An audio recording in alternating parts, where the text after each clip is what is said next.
everybody, this is Movie Horizon. Welcome back. So let's get right into it. So while this film was enjoyable, I did have a number of problems with it. First, let's look at the fact that it takes place pretty much in three time frames. You have sort of the present Lego universe frame, and then you have sort of a future Lego universe frame where Emmett's future self, Rex, comes from, then comes back. So you're dealing with two sort of time periods there, and then Rex discusses what happens in the future, and then now they're talking to one another. And then you have a third frame, which is basically the real life universe, which is, like, I'll just say, taking place in the present time. And you have all these three frames basically operating side by side. Gets a little confusing, I'm not going to lie, to the point of getting a little muddled, I'll put it that way. And as you're watching it, you are paying a lot of attention to it, doing your best to sort it out. Then after a while, I found myself just really giving up and saying, you know what, I'm overthinking this, stop worrying about it. Half of the kids in this theater don't care about the time travel and sorting it out. They just want to see the toys playing with each other. So, I just gave up on it and just enjoyed it for what it was visually. I'll just put it that way. The second issue I had was, I want to call it that, was with the marriage between Batman and Queen Watevra Wa'Nabi, which is the Tiffany Haddish character. And for some reason, I just could not buy into that for some reason. Now, if you're a Tiffany Haddish fan, like a huge Tiffany Haddish fan, you probably are just loving all of it and couldn't get enough of it and just enjoyed all the wisecracks and everything. But if you're more of a casual Tiffany Haddish fan, I just could not wrap my head around them getting together in some type of marriage. Now, I know what you're going to say. You're going to say, look, you overthinking it. It's all make believe. I mean, get over it.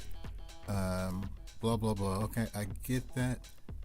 That said, I just could not embrace that union, even on a little make believe toy level that it was supposed to be. Sorry. And then the third issue I had was that they kind of get going back and forth between the Lego world and the real life world, and all the goings on in the Lego world, and trying to combine that with the real life world, and the brother and the sister and the mom all getting involved in their relationship with one another, which I'm not going to say is complicated, but it had their little arc in itself, where they was fighting and then they reconciled, and so basically they had their own little storyline. And to me, it just felt like they was going back to that real life world too much, just too much for my taste. And even the main male character, Emmett, and his future self, Rex, they kept going back to the real world, and him getting thrown under the dryer. I mean, it seemed like he was thrown under that dryer at least 6 times in one form or another, and I couldn't even really keep track of how it connected with one another. It just seemed a little confusing to me. I just really wasn't all that interested in seeing the brother and sister and their little story and how they made peace with one another and all that kind of stuff. All I really wanted to see was all the cute little toys playing with each other.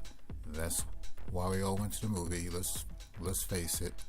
So from that point of view, I just found that to be a major distraction. I just put it that way. So those are my main points with this film, guys. I did see Lego 1, or the first Lego movie. I did see the Lego Batman movie. I did not see the Lego Ninjago movie. If I was rating the 3 that I did see, I would put the Lego Batman movie as my favorite of those three, and then I will put the first Lego movie as second, and I will put this movie, Lego 2, as third on that list. Alright guys, that's all for now. I will see you next time. Bye bye.